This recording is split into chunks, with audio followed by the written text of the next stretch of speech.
Good morning friends.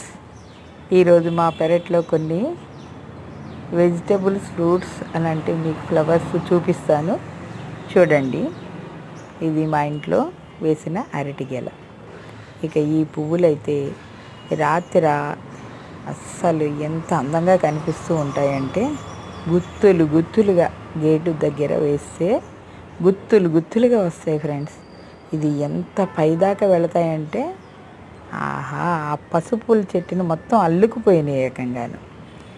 ఎంత అందంగా ఉంటాయంటే నిజంగా ఈ గుత్తులు ఒక సీజన్లో అయితే మొత్తం ఇంటినే కవర్ చేసేస్తూ ఉంటాయి. అంత బాగా పెరుగుతూ ఉంటాయి, అంత అందంగా ఉంటాయి. మంచి స్మెల్ రాత్రులు మంచి అసలు గేటు దగ్గర నుంచి లోపలికి వస్తున్నప్పుడు ఆ స్మెల్ చాలా బాగుంటుంది. అందానికి అందం, మంచి వాసనతో ఈ పూలు అసలు ప్రతి ఇంటికి ముందు వైపున గొప్ప అందాలను తెచ్చిపెడుతూ ఉంటాయి. ఇక ఈరోజు చాలా మంచు పడింది చూడండి. ఆ చెట్ల మధ్యన తిరుగుతూ ఉంటే ఆ మంచులోని ఆ పూలను చూస్తూ, కాయలు కోసుకుంటూ, వెజిటబుల్స్ కోసుకుంటూ మనసుకు ఎంతో ఆనందంగా ఉంటుంది. ఇక మొలగ చెట్టు ఎర్రగా కాసేసింది. అసలు పిందులతో ఫుల్గా మొలగ చెట్టు నిండా కాయలు ఉన్నాయి ఫ్రెండ్స్.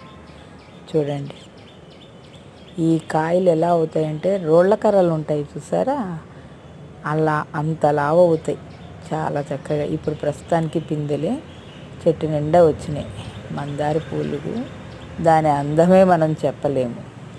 ఆ పూలు దేవుడికి ఒక్కటి పెట్టినా కూడా చాలా అందంగా ఉంటుంది ఆ మందార చెట్టు. నిమ్మ చెట్టు, ఈ నిమ్మ చెట్టు నిండా పిందె ఉంది చక్కగా. అసలు కాయలు మంచి రసం వస్తుంది. ఇది కొంచెం బాగా పండిన తర్వాత పచ్చడికి పెట్టుకోవడం, వాడుకోవడం. డైలీ ఒక నిమ్మకాయ కోసుకుని వేడి నీళ్ళల్లో పిండికిని తాగుతూ ఉంటాము. చూడండి, నిమ్మ చెట్టు బాగా కాసింది.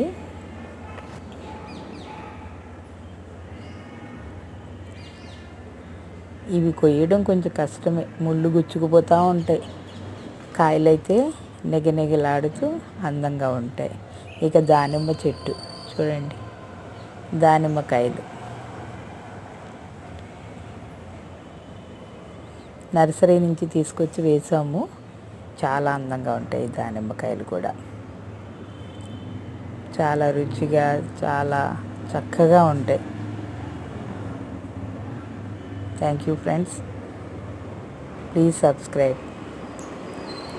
Thank you so much.